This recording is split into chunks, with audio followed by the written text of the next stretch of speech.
Hi, Sarah. Ashley here. I too had a little bit of a hard time deciding what competency I was going to choose, and I thought about going out of like my comfort zone with my grade level, but I didn't. I chose mine. So congrats to you for doing that. That probably made it a little bit more challenging. Um, but you chose ninth grade on goal setting, and I thought I loved how you tied in the transition aspect to it because yeah, that's a huge transition, and there's so much that's unexpected and we're unaware of. I think when we transition, and especially into a different school like that, even like I think us starting back at grad school is a little bit like, oh, what's expected of me? What do I need to do? And how do I go about doing that? So providing this as like a resource for the transition, that transition period is a great idea and way to implement this kind of a lesson with those kiddos. Um, I agree. You were talking about, I think goal setting is really valuable and really important because we all have things that we want, right? Whether it's be something physical that we can obtain or something like non-tangible, it's like within. There are things that we all want, but we all don't always know how to go about getting it or being able to get it. And it really does. It gives them structure and provides them with a focus on a desired outcome. So it's a great idea. This was a great lesson. I loved how you described you had them like with one overarching goal, and then you had short-term goals as checkpoints. That's such a great idea. And then as you continue scrolling down the to-dos, I haven't even thought about that for myself. Like yeah, I've thought about little things I need to do, but specifically writing it, having them write it down and breaking it down, like here's what I ultimately want. These are the little things I need to do, I want in order to get this, but then this is what I need to do to make this happen. This is what I need to do to make this happen. You really broke it down, helped them break it down to where it's something that they can actually see and make those tiny stepping stones in order to get to the larger overarching goal that they wanted.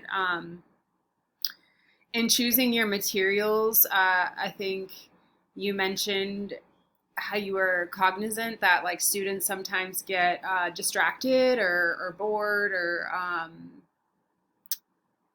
what did I write down? Or lose attention with watching videos. And I think that's so true, especially even in the elementary school level. Sometimes we'll put on videos and you'll think, oh, it'll give me a 10-minute, 15-minute break, but it doesn't really happen that way. Um, so having them read that, I think that was a really good idea. And I love how you had them read the article and then you allowed them time to reflect and discuss the article with their peers to get other interpretations. And you had questions specifically for them to tie it to the students themselves. Um, and one thing that, oh, one thing I wanted to say too is I love how there was no specific area in which they had to set a goal. It wasn't like, okay, what's an academic goal? What's a personal goal? It just let it open to them to where they have the choice. It could be academic. It could be something like, hey, I want to buy these pair of Jordans that cost this much money. What do I need to do? It's something that, so it allows them to really be drawn in and invested within the lesson and the content of what you're teaching. That was really great. One, I loved that you mentioned you wanted them to think about, like, okay, about how, when is this going to be attainable? How long do you think it's going to take you to get there? Because it allows them to go back within those checkpoints or within those small short-term goals to be able to see, okay, do I need to reevaluate this? Because I've gotten to 4 months and I still haven't been able to obtain whatever it is that I want. So maybe I need to reevaluate and readjust this. that goes into the poster boards and having them. Well, first, let me go back to the visual that you had, the graphic organizer. I don't care how old kids are, or even I still see graphic organizers and I'm like, yes, I want to do this. I want to partake in this. This is easy. It's broken down for me. It's fun because you get to do that. You get to kind of doodle with it a lot of the time. So I thought that was really great. But then from the graphic organizer, you had them turn it into a poster board.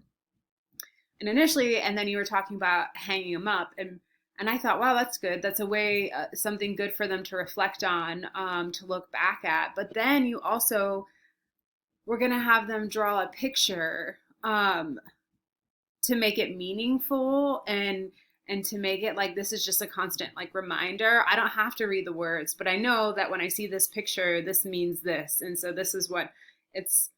So it's just that automated response of, oh, ding, like that light bulb. Oh, I see it again. This is what I need to work on. Because we all do need reminders like that to work on the goals or and things we want to work on. So that was a great idea. And then the last part you were talking about, it can also hold them accountable with their peers. My partner and I,